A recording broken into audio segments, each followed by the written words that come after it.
तुकोबांच्या रिंगणाच्या दिवशी राजकीय रिंगणाचे संकेत पाहायला मिळत आहेत।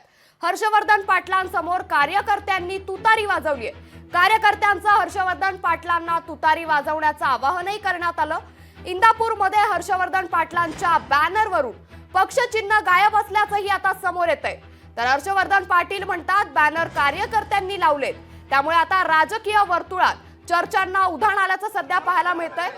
तुकोबांच्या रिंगणाच्या दिवशी राजकीय रिंगणाचे संकेत आता पाहायला मिळत आहेत। तर हर्षवर्धन पाटलांसमोर कार्यकर्त्यांनी या ठिकाणी जोरदार तुतारी देखील वाजवली।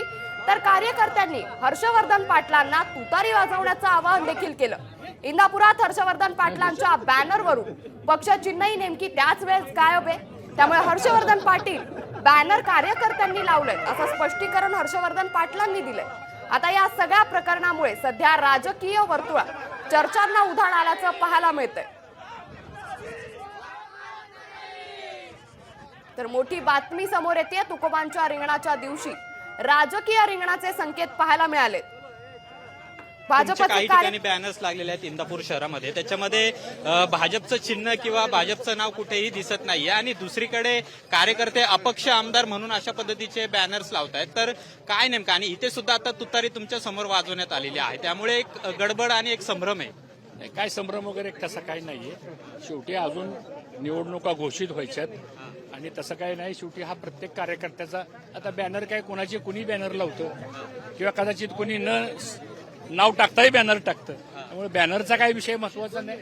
आणि मला असं वाटतं अजून महायुतीच्या चर्चा व्हायची, बसायचं एकत्र, तिथून जागा वाटप व्हायचंय, त्यानंतर पुढे निर्णय होतील। पण तुम्ही पण इच्छुक आहात ना? ठीक आहे, आता आमचे पक्षाचे नेते ठरवतील काय करायचं ते, आणि ह्याबाबत आमच्या पक्षाच्या वरिष्ठांची आमची चर्चा झालेली आहे आणि चर्चेतून जो निर्णय होईल त्याप्रमाणे पुढे कारवाई होईल। त्यामुळे मोठी बातमी आता समोर येते। तुकोबांच्या रिंगणाच्या दिवशी आता राजकीय रिंगणाचे संकेत पाहायला मिळालेत। तर इंदापूर पालखी सोहळ्यात पायी चालत असताना तर याच संदर्भात आपल्याशी बातचीत करण्यासाठी शिवसेना उद्धव बाळासाहेब ठाकरे पक्षाच्या नेत्या सुषमा अंधारे जोडल्या गेल्यात। सुषमा दी, आता हर्षवर्धन पाटलांसमोर कार्यकर्त्यांनी तुतारी वाजवली आणि कार्यकर्त्यांनी हर्षवर्धन पाटलांना तुतारी वाजवण्याचं आवाहन देखील केलं। काय या संदर्भात प्रतिक्रिया द्याल? मला वाटतं हर्षवर्धन पाटलांनी लोकसभेच्या निवडणुकीमध्ये सुद्धा बऱ्यापैकी राष्ट्रवादी काँग्रेस शरदचंद्रजी पवार साहेबांच्या उमेदवाराला मदतच केलेली आहे, परंतु वारीमध्ये आपण राजकारण आणू नये। वारी हा निस्सीम सोहळा ठेवावा, त्याच्यापासून राजकारण लांब ठेवावं।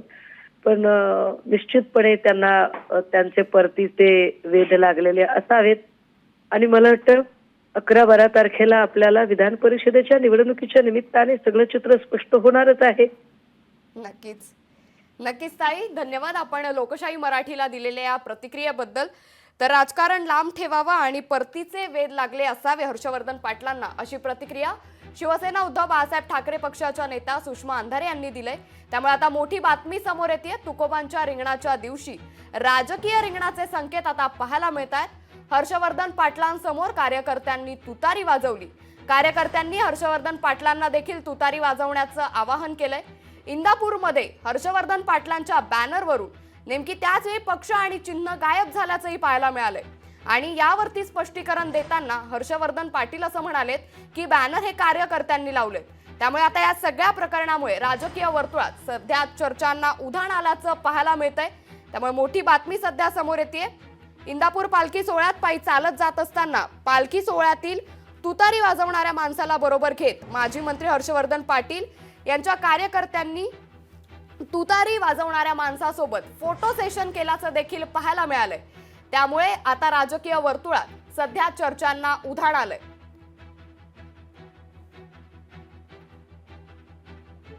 तर मोठी बातमी सध्या समोर येते। तुकोबांच्या रिंगणाच्या दिवशी राजकीय रिंगणाचे संकेत पाहायला मिळालेत। तरी दोन दृश्य सध्या आपण पाहतोय। हर्षवर्धन पाटलांसमोर कार्यकर्त्यांनी तुतारीचं वादन केलं आणि दुसऱ्या बाजूला आता त्या बॅनरवरून पक्ष आणि चिन्ह गायब झाल्याची दृश्य पाहायला मिळत आहेत। लोकशाही मराठी ऐका, पहा, जागरूक रहा।